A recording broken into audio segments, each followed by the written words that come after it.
পারি না। সম্মানিত মুসলমান ভাইয়েরা, যে যেখান থেকে আসছেন সবাইকে আন্তরিকভাবে ধন্যবাদ জানিয়ে এবং মন তাকে শুধু খাওয়াতে দেখানোর জন্য নয়, ফেসবুকে ছবি দেওয়ার জন্য নয়, মনটাকে আপনার দৃঢ় করতে হবে। হে আল্লাহ, আমি যতক্ষণ এখানে দাঁড়িয়ে সময় দিয়েছি, রক্ত দিয়েছি, এখানে গান দিয়েছি, সেই গানটাকে তুমি আমার জন্য কবুল করো, না যা করে হিসেবে কবুল করো। ধন্যবাদ, ধন্যবাদ সবাইকে। সমাজ উপস্থিতি এই মুহূর্তে সংক্ষিপ্ত বক্তব্য রাখবেন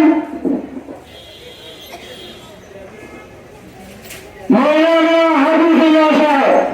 এই মুহূর্তে সংক্ষিপ্ত বক্তব্য রাখবেন মৌলানা হাফিজুল্লাহ সাহেব।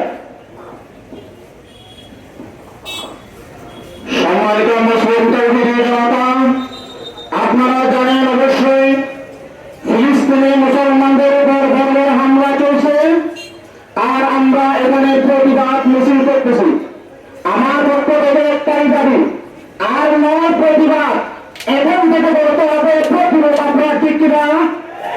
এখন থেকে প্রতিরোধ করতে হবে, এখন থেকে আর প্রতিবাদ করা যাবে না। আমি অন্তর্বর্তীকালীন সরকারকে বলবো, যখন আমরা ফিলিস্তিনের পক্ষ হয়ে ইসরায়েলের পতাকা যখন মাটির তলে দিই, তাদের লজ্জা হবে না। এখন আমরা তাদেরকে অস্ত্র দিয়ে তাদেরকে আমরা প্রতিহত করবো ইনশাআল্লাহ।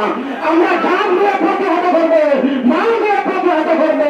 ইন্নাল্লাহ আশতারা মিনাল মুমিনিনা আনফুসাহুম ওয়া আমওয়ালাহুম বিআন্না লাহুমুল জান্নাহ। সারা শব্দ আগে আমাদের থেকে জান মাল আল্লাহ পাক রব্বুল আলামিন ক্রয় করে নিয়েছেন। কার জন্য?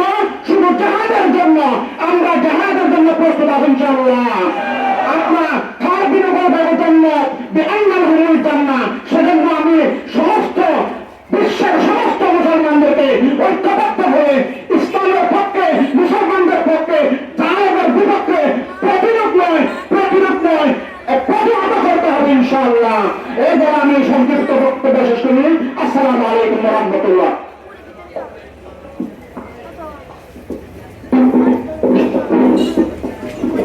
সমাজের